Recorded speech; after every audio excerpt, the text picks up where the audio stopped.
Таныг танад төрхийгөө заашилж байгаа гэдэг мэдээлэл авсан. Надад бол тийм мэдээлэл авлага намайг дуудсан зүйл бол байхгүй.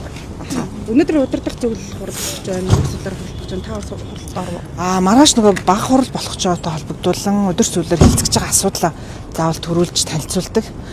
Дээрээс нэмээд дүрмийн өөрчлөлт маргааш нөгөө шинэ улсын намын тухай хуультай зэрэгцэн дүрмийн өөрчлөлт бас орох хэрэгтэй байдаг. Тэр дүрмийн өөрчлөлтийн төслийг танилцуулах юм байна гэж ойлгож байгаа. Манай энэ зааланд өнөөдөр аймаг нутгаас ирсэн төлөөлөгч нар бүгдээрээ дүрмтэй холбоотой санал хэлцүүлгүүд явж байна. Тэгээ сая манай эмэгтэйчтэй холбоогд намын дэрэгт байгууллагаас хэлцүүлсэн. За таны холбоотой одоо асуудал бол Монгол Ардын намд сүүлийн өдрүүд маш хүчтэй яригдлаа. Тухайлх юм бол таны асуудлыг шийдвэрлэхгүй бол төсөв батлахгүй ч гэдэг юм уу. Та бол тэр мэдээллүүдийг олж харж ирсэн баг. Тэгээ энэ мэдээллүүд дээрээс нь шалгалтын ажиллагаа одоо цэцгийн дүгнэлтийг юу та ямар байдлаар шалгуулж байгаа вэ? Юу нэг энэ дэр ямар байр суурьтай байгаа вэ? Гэхдээ одоо цэцгийн дүгнэлт гарсан юм чинь би одоо цэцгийн байр суурийг хүндэтгэж байна. Тэмч учраас намын бүлэг дээрээ бас бүлгийн хандаа намын удирдлагуудтай бас байр сууриа илэрхийлсэн. Намын улсын хурлын дэд даргаас өмнө нь нямдарч дарга та бүхэн санаж байгаа бол бас цэцгийн дүгнэлт гараад их хурлын даргаа өгч ирсэн.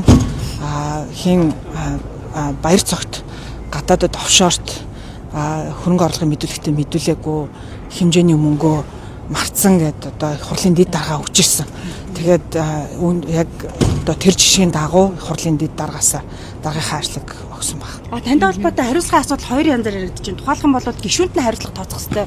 Тэгээд үндсэн хуулийн цэцгийн дүгнэлтийг уншвал үндсэн хуулийн цэцтэр цэцгийн дүгнэлтэн дээр тэр тухайн зүйл залт байдаг. Тэр үндсэн хуулийн дэгийн одоо цэцгийн дүгнэлтийн дагуу улсын хурал шийдвэрлэх үүрэгтэй. Тэр хүрээнийхээ дагуу шийдвэр гаргасан байж байгаа. Та зүгээр бид дургаасаа одоо буусан гэдгийг хариуцлага хүлээсэн гэдэг үг гэж ойлгож болох уу? Улсын үндсэн хуулийн цэц хурал даргалахад процессын алдаа гарсан гэж дүгнсэн байсан. Тэрнээс ч тангаргаасаа нийцсэн гэж бүр тусдаа зүйл залт байдаг аахгүй үндсэн хуулийн дээр.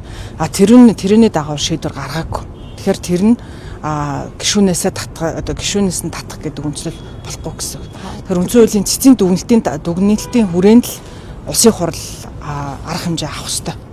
Бид нараас та өөрөө саналаараач гэдэг юм хүсэлтээ өгж чөлөөлөгдөх боломж байсан. Ер нь нэлээд хугацаасан. Би одоо уг нь ажиллаа өгөх гээд их удаан хүлээлээ. Үндсэн хуулийн цэц дайм байлдаа онцгой байдлын нөхцөлийн дагуу 3 хоног хуралдаад 3 хоногийн дараа хуралдаад шийдвэр гаргасан. Би ажиллаа өгөх гэж бараг сар боллоо. Би энэ хугацаанд асуудлыг минь шийдэж өгөөч ээ. Би одоо нэгэн цэцгийн шийдвэр гарсан учраас би үүнийг бол хүлээн зөвшөөрнө гэдэг. Тэгээ та бүхэн санаж байгаа бол манай намын одоо дэд даргын асуудал дээр ардсан нам хүртэл завсарлага авсан шүү дээ. Бид нэр улсын хурлын тухай хуулийн дагуу үндсэн хуулийн дагуу одоо ялсан намын хурлын дарга бүлгээсээ санал болгоод дахиад нэг дэд даргаа санал болгодог нь угаасаа энэ бол хуулийн дагуу болох процесс. Аль нэг нам хэнийгээ бүлгийн даргаараа хэнийгээ дэд даргаараа тавих вэ гэдэг бол тухайн намын улс төрийн бодлого. Тэгэхэд одоо бид ардсан намын дарга дээр, ардсан намын бүлгийн дарга дээр, ардсан намын дэд дарга хэн нэг томилох дээр завсарлага аавна гэдэг бол улс төрийн хувьд айгуу одоо нэг бодлын соёлгүй асуудал. Тэгэл одоо завсарлага аваад хоошсоор агаал ийм процесс явлаа. Уг нь бол өнөөдрийг болтол өнөөдөр энэ олон хүмүүс одоо парламентын судалтай нам улсын хурлын даргачгүй дэд одоо даргын асуудал ч гэсэндээ ингэж явал арик гэж сая 16-нд шийдвэр нь гараад 22-нд байсан гэхээр баг 3-7 хоног би одоо баг үүрэг гүйцэтгэгчээр ажилласан байна. Тэгэд энэ хугацаанд асуудлаа өгн хурдан шийдвэрлэхээр манай намын бүлэг энэ төр шийдвэр нь гараад явцсан. Яаж чуулганы урд суухгүй байсан бэ? Би сая өвчтэй байсан. Би өвчний эрүүл мэндийн шалтгаанаар чөлөөтэй байсан. Таны орон томилогдсон дэд дарга Бат Эрдэнэийг та хүлээн зөвшөөрж байгаа юу? Ер нь гэхдээ одоо ард түмний тавьстай байгаагүй юу? Гэхдээ яг дэд дарга дээр бол эмэгтэй код гэдэг юу бол байхгүй. Энэ бол өөрийн улс төрийн намын шийдвэр. Бид энэ дээр хамгийн чухал асуудал нь болохоор мэдээж нөгөө талдаа одоо Бат Эрдэнэ дарга бол тойргоос 3 удаа сонгогдсон. Төрийн өндөр албан тушаалууд гарч ирсэн, төрийн наримчгийн дараагаар ажиллаж ирсэн, сайдаар ажиллаж ирсэн. За дээрэс нэмээд төрийн байгуулалтын байнгын хороо гэдээ бас улсын хурлын том байнгын хорооны дараагаар ажиллаж ирсэн. За улс төрийн ерөнхий туршлагын хувьд гэх юм бол аймгийн намын орооны дараагаар ажиллаж байгаад ялагдсан байсан аймагаас одоо ялтанд хүргэж ирсэн. Бүлгийн дараагаар ажиллаж ирсэн гэдэг энэ мэр зарчмуудыг улс төрийн том албан тушаалд бол бас онцгой анхаардаг. Миний хувьд болохоор би 2 удаа тойргоос сонгогдоод дээрээс нэмээд намынхаа эмэгтэйчүүдийн холбооны ерөнхийлөгчээр бас ажиллаж байгаа. Тийм учраас бидний хувьд бас сая эмэгтэйчүүдийн квотыг онцгой нэмэгдүүлж эмэгтэйчүүдийн улс төрийн оролцоог онцгой нэмэгдүүлэхэд ач холбогдол өгч манай нам за дээрэс нь бусад парламент судалтай намууч гэсэн өнгөрсөн сонгуулийн тухай хуулийн дээр хийж өгч 30% дараагийн одоо сонгуульд 40% болох энэ одоо ажлыг одоо зохион байгуулсан. Тийм учраас бас нөгөө талдаа энүүнийг манлайлан хийсэн нам нь эмэгтэйчүүдийн идэх оролцоог дэмжих ёстой гэдэг үүднээс тухайн хэдүүдэд дэмжиж ирсэн. Нам дотроо ер нь нэг төлөө олцсон учраа олцсон гэж ойлгож байна. Одоо та би одоо харин одоо л би учраа олсон гэж би ойлгож байгаа. Тэмч учраас аль одоо төвшнөөс намын дүрмийн өөрчлөлтөө за дээрэс нэмээд энэ бол ирж байгаа хөдөө орон нутгаас ирж байгаа 2000 гаруй төлөөлөгчдийн хувьд бол хэцүү байдаг байхгүй. Одоо нөгөө хүмүүс яриад байгаа шүү дээ аавыгаа гэх үү ээжигээ гэх үү гэдэг шиг ийм сонголт битгий хийлгээчээ гэх. Тэгэхээр одоо нэг хүн дээрээ тогтоод уршаа хараад явах нь бидний хувьд чухал байна. Улс их оронд манай намын хэрүүлээс илүү том тулгамцсан асуудал байгаа ах гэж би бодож байна. Тэгэхээр бидний хувьд саяны цалин тэтгэврийн асуудлууд бол нэг хэсгийг нь шийдлээ. Ахаад дээрээс нэмээд улс орны эдийн засаг энэ өвлөлийн одоо үйлчлэл төвлийн бэлтгэл за ингээд цаашаага одоо 27 он гэдэг чинь хаяанд ирсэн байна. Бид нар ер нь бол том сонгуулиудад ялт байгуулжсэн бидний бас гол том амжилт нь болохоор бид нар бараг жил гаруй өмнө ажлын хэсгийг гаргаж ажилтдаг.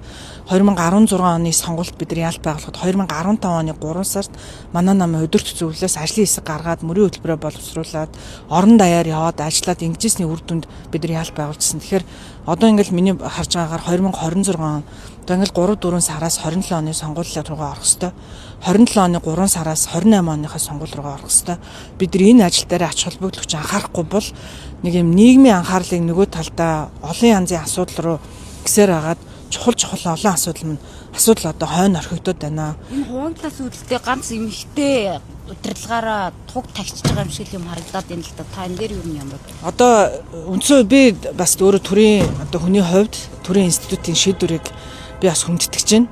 Одоо харамсалтай нь энэ сая хоёр байнгын хорон дээр маш их яригдсан хуульч гишүүд олон хуульчид ч гэсэндээ маш их гайхаж байна. Процессын олон алдаатай бас боллоо.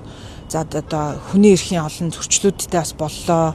Дайн байлдааны дээгэр одоо дайн байлдааны дээгэр 3 хоног шийдсэн мөртлөө тэр 3 хоног шийдсэн асуудлыг нь улсын хурал 3-7 хоног байрлаа шүү дээ. Та өөрөө өргөлөө өгсөн бол улсын хурал ингэ сумжруулахгүй байсан байна. Аль ч тохиолдолд сая одоо Ардчилсан намын зүгээс төсөө батлуулах гэдэг бодлого үүрлээ.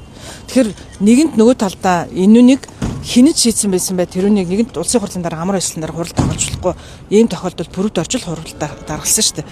Тэгэхээр өөрсдийнхөө саяны төсвийн асуудлыг зохиж дуустал улсын хурлын одоо даргын эндэр дээр ингээд сунаал гэсэн л бодлого байх шиг боллоо.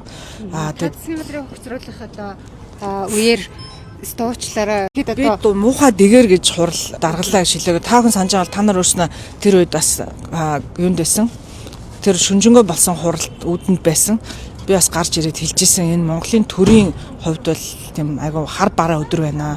Төрийн 3 өндөрлийнхаа хоёрыг нь огцруулах хурал гэдэг бол их муухай одоо ийм л хурал штэ тийм үстэй би ч өөрөө бас төрийн хүний хувьд улсын хурлын дарга ерөнхий сайд нь аль нь зэрэг огцорно гэдэг бол за одоо эдийн засаг бас юм амаргүй байгаа цаг үед ирэх барьж байгаа намын хувьд хоёлаа манай намын хүмүүсийн байгаа хувьд аль нь л одоо мухал өнийг хэлэхэд одоо ийм процесс улсын хурал дээр явагдчихна. Харамсалтай нь манай намын өөрсдийн дотоодын улс төрийн нөхцөл байдал ийм төрсөн хэдэн мянган сая хүмүүсээс одоо ирсэн олон жилийн дэмжлэг одоо олон намын гишүүдийн дэмжлэгийг харамсалтай нь хоорондоо хуваагдаж талцаад ийм байдалд хүрсэн.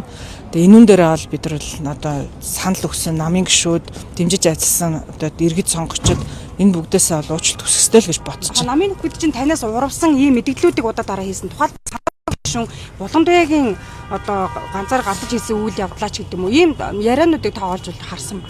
Гэхдээ би бол бүгдийг нь хараагүй. Үнийг хэлэхэд. За тэгээд мэдээж тэр саналын томьёолыг би бичнэ гэж юу ах вэ? Хинч энэ ямар ч байнгын орон дээр бидэрт бүх унших юмыг баа бэгөө бэлдэж өгдөг. Тэрүүний дагуу болсон процесс. Тэгвэл өмнөх бүх ерөнхий сайдыг огцруулж ирсэн замдаач нар даргын ч гэсэн өөрийнх нь уншсан саналын томьёолоор л уншсан.